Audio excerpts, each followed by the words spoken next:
The year was 1513, and Niccolò Machiavelli sat in his modest study outside Florence, his career in ruins, his fortune depleted, watching as the very principles he had once served crumbled around him.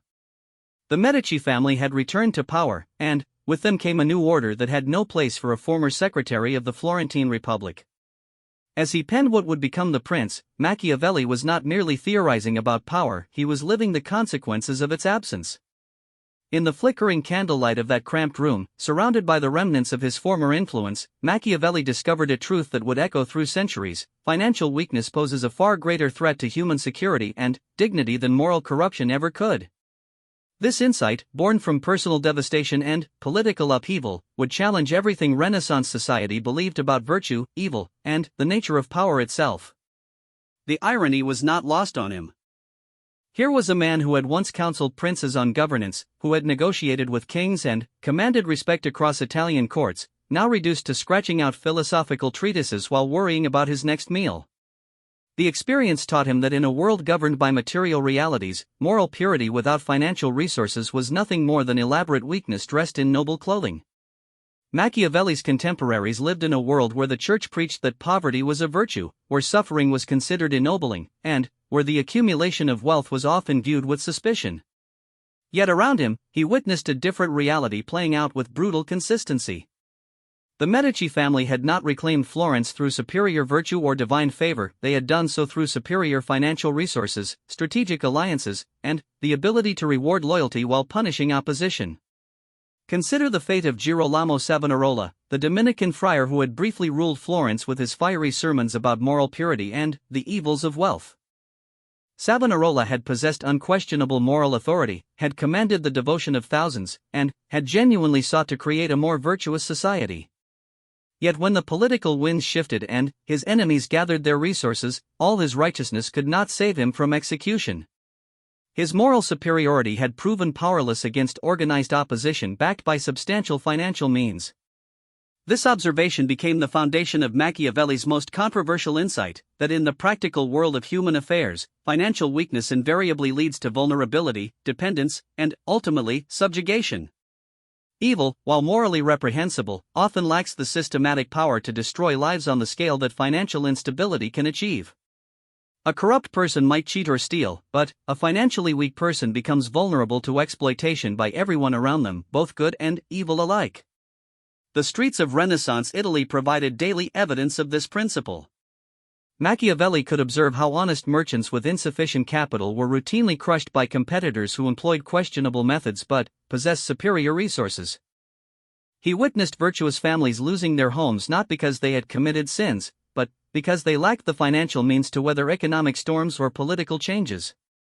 Meanwhile, morally questionable figures, corrupt bankers, unscrupulous traders, manipulative courtiers often prospered and lived comfortable lives, their financial success providing them with security that virtue alone could not guarantee. Part 2: The Mechanics of Financial Vulnerability. Machiavelli's analysis went far deeper than simple observations about wealth and poverty. He recognized that financial weakness created a cascade of vulnerabilities that extended into every aspect of human existence, systematically undermining an individual's ability to maintain independence, dignity, and even basic safety. The first and most obvious vulnerability was dependence. When individuals lacked financial resources, they became reliant on others for their basic needs: food, shelter, protection, and opportunity. This dependence immediately compromised their ability to make independent choices. Machiavelli had witnessed countless examples of talented, principled individuals who were forced to compromise their values simply because they needed employment, patronage, or protection from those who possessed financial power. In the courts where he had once moved freely, Machiavelli observed how financial need transformed relationships into transactions. Courtiers who might otherwise have spoken truth to power found themselves nodding in agreement with princes whose policies they privately despised. Artists with genuine vision created works that flattered rather than inspired, simply because they needed commissions to survive. Even religious figures, supposedly dedicated to spiritual matters, found themselves preaching messages that pleased their wealthy benefactors rather than challenging injustice. This dynamic created what Machiavelli recognized as a particularly insidious form of corruption, not the dramatic evil of murder or theft, but the quiet erosion of human dignity through economic pressure. People did not become monsters overnight, they simply made small compromises, day after day, until they discovered they had become something they no longer recognized. The financially weak were not destroyed by dramatically evil acts, but by the gradual surrender of their autonomy to those who controlled resources. The second vulnerability was exposure to exploitation. Machiavelli understood that financial desperation made people vulnerable to predatory behavior from all directions. Employers could demand excessive work for inadequate pay, knowing that desperate workers had no alternatives. Landlords could impose unreasonable conditions, confident that tenants without resources had nowhere else to go. Even family members and friends could become exploitative when they recognized someone's financial weakness.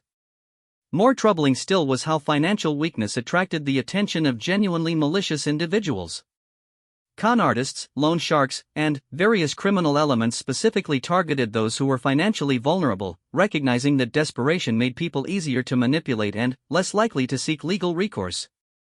The financially weak often found themselves choosing between bad options and worse options, with no genuinely good choices available.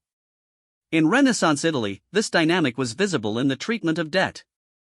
Machiavelli witnessed how financial obligations could transform free citizens into virtual slaves. Debtors who could not pay found themselves subject to imprisonment, forced labor, or the seizure of property and family members. The law, supposedly impartial, consistently favored creditors over debtors, creating a system where financial mistakes or misfortunes could destroy lives more thoroughly than many actual crimes. The third vulnerability was exclusion from opportunity. Machiavelli recognized that in societies organized around commerce and property, financial weakness became a barrier to almost every form of advancement. Education required resources that poor families could not afford. Business ventures required capital that the financially weak did not possess. Political participation often required property ownership or the ability to make financial contributions. Even marriage became difficult for those without dowries or prospects for providing financial security. This exclusion created a vicious cycle that Machiavelli found particularly troubling. Financial weakness prevented people from accessing the very opportunities that might allow them to improve their situation. Meanwhile, those with existing resources found it easier to accumulate additional wealth and power, creating an increasingly stratified society where social mobility became rare and difficult. The cumulative effect of these vulnerabilities was a form of systematic oppression that operated more efficiently than deliberate evil. Individual acts of wickedness required specific intention and opportunity, but financial weakness created conditions where exploitation and suffering occurred naturally, as a predictable consequence of economic structures rather than personal malice. Machiavelli's genius lay in recognizing that this systematic oppression was often perpetrated by people who were not themselves evil. Well-meaning employers who paid low wages, landlords who charged high rents, merchants who offered unfavorable terms, these individuals might be personally kind and morally upright, yet their normal business practices contributed to the suffering of the financially weak. The system itself had become the enemy, more dangerous than any individual villain because it operated through the accumulated effect of countless small decisions rather than dramatic confrontations between good and evil. Part 3, The Architecture of Power and the Illusion of Virtue. As Machiavelli delved deeper into his analysis, he began to understand that society had constructed elaborate illusions about the relationship between virtue and security. Religious teachings, philosophical traditions, and popular wisdom all suggested that good behavior would be rewarded and evil punished, that virtue was its own protection, and that material concerns were less important than spiritual ones. Yet everywhere he looked, reality contradicted these comfortable beliefs. The most successful individuals in Renaissance society were not necessarily the most virtuous. They were the most strategically minded about acquiring and maintaining resources. They understood that financial strength provided the foundation for every other form of power, political, social, and even moral authority. A wealthy patron could support charitable works and be remembered as virtuous, while a poor person with identical charitable intentions could accomplish nothing and be forgotten entirely. Machiavelli observed how financial resources allowed people to shape moral narratives to their advantage. Wealthy families could fund scholars to write favorable histories, commission artists to create flattering portraits, and support religious institutions that preached messages compatible with their interests.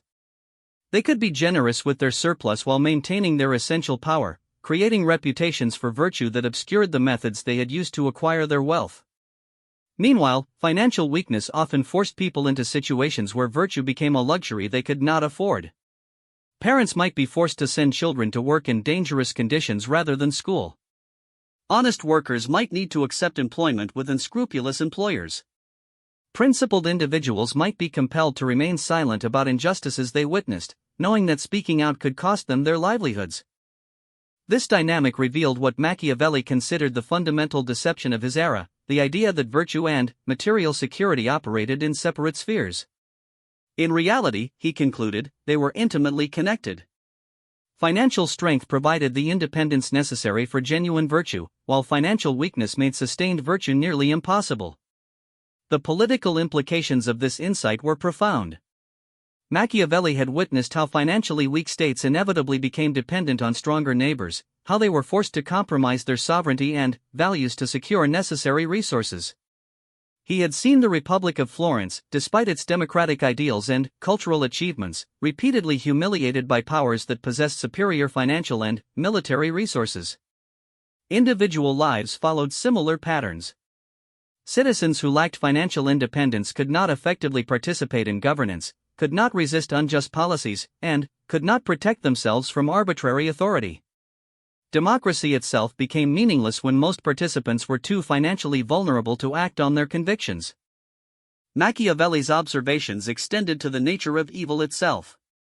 He recognized that most harmful actions in society were not motivated by sadistic pleasure or philosophical commitment to wrongdoing, but by the pursuit of resources and security.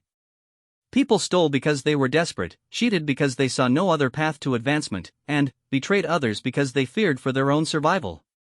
The root cause was not moral corruption but structural inequality that created impossible choices. Even genuinely evil individuals, those who seemed to enjoy causing harm, were often more successful when they possessed financial resources than when they did not.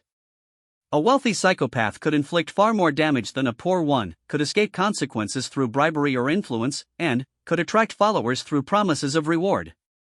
Evil with resources was infinitely more dangerous than evil without them. The reverse was also true. Genuinely virtuous individuals often found their good intentions thwarted by lack of resources. They could see problems clearly, understand solutions, and possess the skills necessary for improvement, yet remain powerless to implement change because they lacked the financial means to do so. Virtue without resources was often virtue without impact. This led Machiavelli to his most controversial conclusion, that the pursuit of financial security and political power was not separate from virtue but essential to it. Those who wished to do good in the world needed to first secure the means to do so. Those who remained pure but powerless were essentially abandoning their responsibility to fight against injustice and suffering. The implications were disturbing to conventional morality. Machiavelli suggested that sometimes virtuous goals required questionable methods, that immediate moral compromises might be necessary to achieve long-term moral outcomes, and that those who refused to engage with power structures often enabled greater evils through their inaction. Yet his analysis was not a justification for unlimited ambition or moral relativism. Rather, it was a realistic assessment of how change actually occurred in human society. Successful reformers throughout history had understood the necessity of acquiring power before attempting to use it for virtuous purposes. They had recognized that good intentions without effective means were merely sophisticated forms of self-indulgence.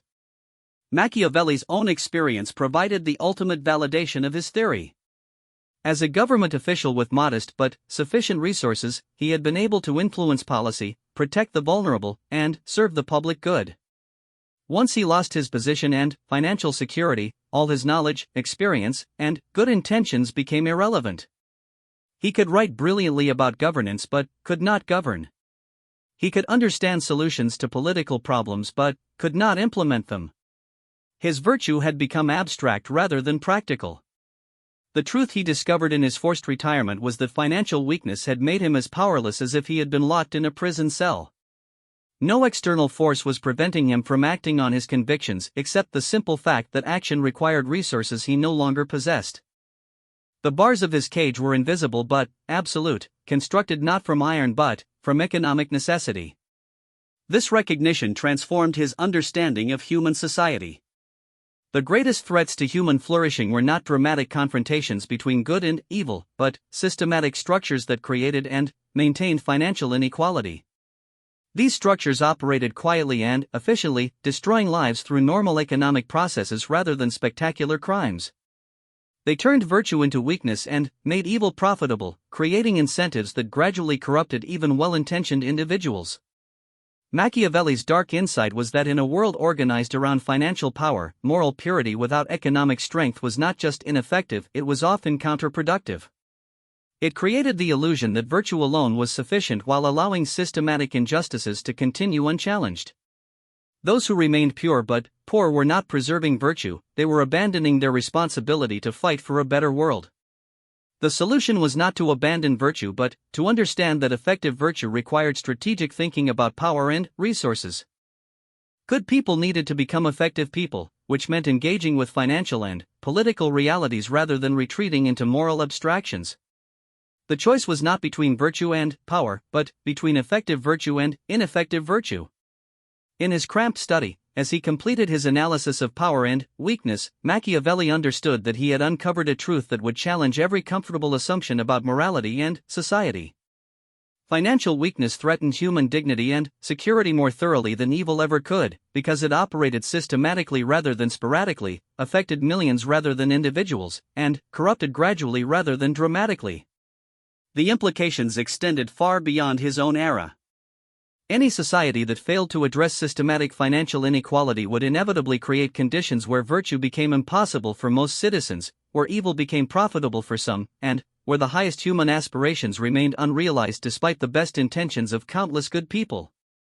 Machiavelli's insight was dark not because it revealed human nature to be evil, but because it revealed that human goodness alone was insufficient to create good outcomes. The pursuit of virtue required the strategic acquisition and use of power, which meant engaging with the very forces that conventional morality taught people to avoid. This was the paradox at the heart of human civilization. To do good effectively, one first had to master the tools that could be used for evil. The candlelight flickered and died in Machiavelli's study, but the insight he had discovered would illuminate political thought for centuries to come. Financial weakness was indeed more threatening than evil, because it made evil profitable while making virtue powerless. Understanding this truth was the first step toward building societies where virtue and effectiveness could finally be united, where financial security and moral purpose could support rather than contradict each other, and where the highest human aspirations could be realized through practical wisdom rather than noble intentions alone. The tragedy was not that people were evil, but that structures had been created that made evil profitable and virtue impractical. The hope lay not in changing human nature, but in changing the systems that shaped human behavior. Machiavelli had discovered that the fight for a better world required not just good hearts, but strategic minds and adequate resources. Financial weakness was the enemy not because money was the ultimate good, but because financial vulnerability made every other good impossible to achieve or sustain. In this recognition lay both warning and promise, warning that virtue without power was often virtue without impact, and promise that those who understood the relationship between resources and righteousness might finally possess the tools necessary to build societies worthy of humanity's highest aspirations. The dark insight contained within it the seeds of genuine hope, but only for those brave enough to act upon its implications rather than merely admire its intellectual elegance.